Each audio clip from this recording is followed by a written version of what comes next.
study says that nearly half of electric vehicle owners are likely to switch back to gas. That's 46% of U.S. electric vehicle owners are leaning towards switching back to traditional gasoline cars. That's according to the McKinsey & Company survey. Respondents spanning the globe presented a wide range of reasons for switching back, with many saying charging was an issue. 35% cite that public charging infrastructure was not up to par, while 24% stated they could not charge at home, and 21% noted that they worry about charging was just too stressful. For reasons unrelated to charging, 34% reason total cost of ownership were too high, because insurance is higher, and 32% cited long distance traveling was impaired by these vehicles. 16% stated that they would have charged mobility requirements, and 13% stated they did not like the driving experience, which I find interesting. Maybe it's just too quiet. So here's why this. If you charge an electric car in your 120 volt home electricity, it could take 30 hours. If you go to 240 volts, it'll take 10 hours. If you go to 384 volts, so you keep going up, that drops precipitously. And you can get a voltage where the thing will charge in a couple hours. Now, electric cars in themselves are super expensive. The batteries cost a lot of money. It's a royal pain recharge them. They say they're going to fix all that, but I don't think so. They say the batteries will get cheaper with mass production. They'll have a longer range. But the exact opposite is happening.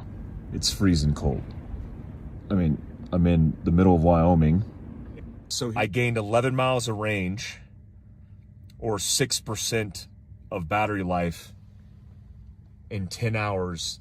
Your battery screws up, you're not sure you can get the manufacturer to replace it. That's the problem. On battery technology, and the manufacturers like Tesla, Chevy, Ford, gonna do the right thing when I take that into their dealership and go, four of my battery cells are screwed, I need you to replace them. They're not that willing to do that. We've dealt with Tesla for the last 10 years we just had a Tesla die.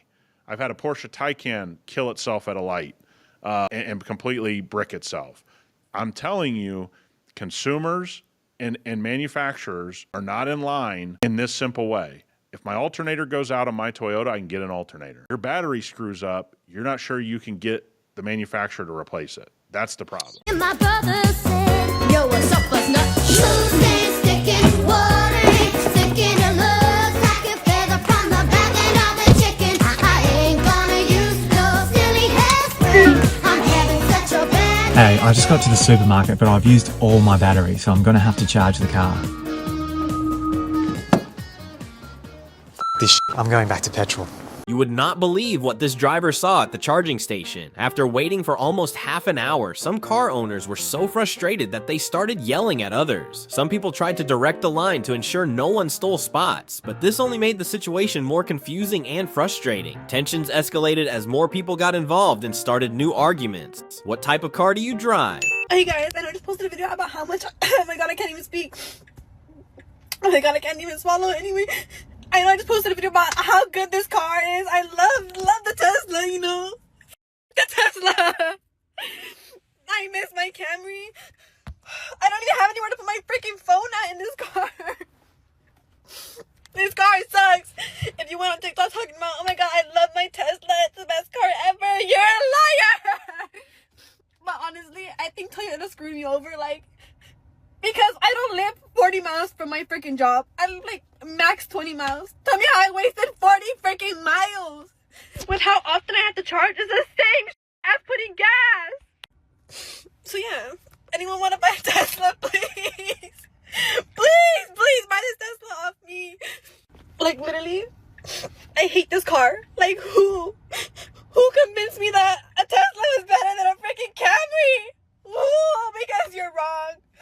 This car sucks. It sucks. And honestly, I was trying to gaslight myself and make myself feel like this is like the best car ever just because I really wanted it. And it's like so pretty looking, but it's so bad. Like I don't understand. Like who genuinely likes their Tesla? What? We have a client that's trying to trade in their Cybertruck. It's supposed to be a 24 Founders Edition. That's pretty crazy. This Cybertruck is so heavy. It ripped off some of our fresh asphalt over here. You used to have a big chunk over here.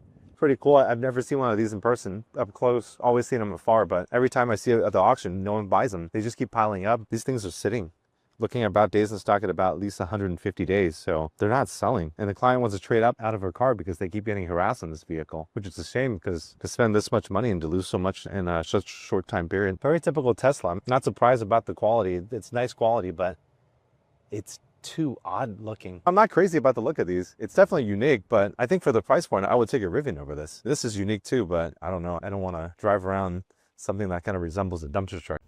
Is it just me? Is anyone else embarrassed by this? Did anyone else buy their car like 2 or 3 years ago and now they're like embarrassed that you're kind of stuck and you have to drive it around like in embarrassment? Because I am. I'm kind of embarrassed. Like, I'm grateful that I have a car and I don't have to pay for gas, but I'm embarrassed to drive it. Like, if people want to cut me off or like not let me in, I kind of almost am like, yeah, I get it. I get it. Please tell me I'm not the only one that bought a Tesla and now is like totally regretting it. You know what's crazy? I don't got no EV, but I've always been a thinker. Some people are reactors. They figure it out later, right? I've always said that to myself. I'm like, these people must have a bunch of time on their hands to sit there and let their car charge. You know, you go to the gas station, that take no more than a couple minutes. You in and out, right? About 3 minutes, and you are on your way. But I'm like, with EVs, I don't know. I've seen the charging stations, and you know, where I live, there were EV stations in this plaza area, and I just see the people casually charging the car, chilling.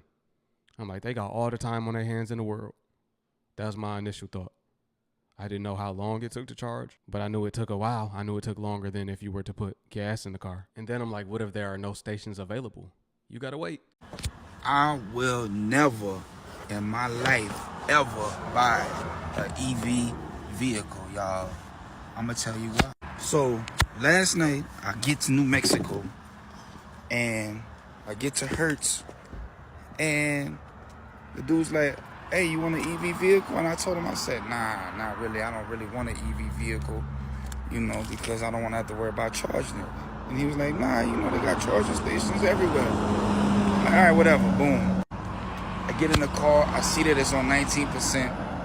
I should have bought it back right then and there, right?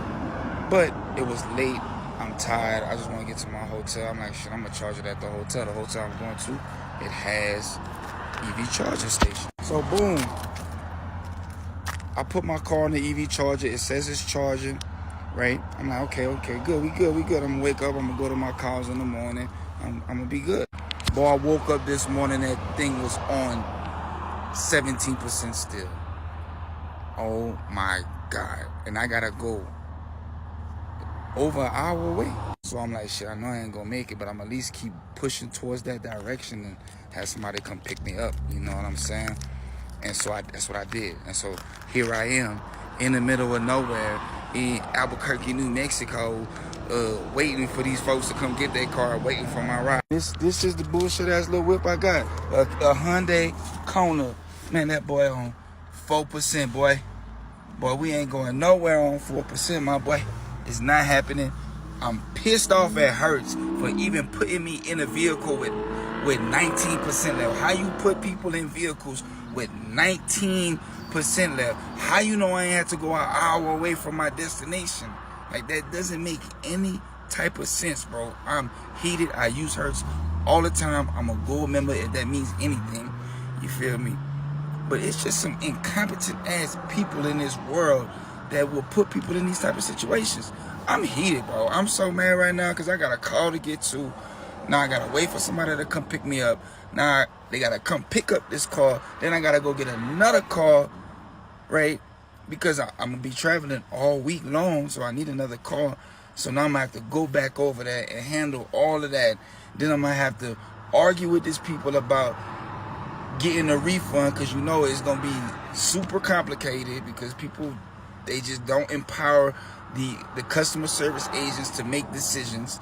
And so it's just going to be this whole ring around the rosy. 16% stated that they would have charged mobility requirements, and 13% stated they did not like the driving experience, which I find interesting. Maybe it's just too quiet.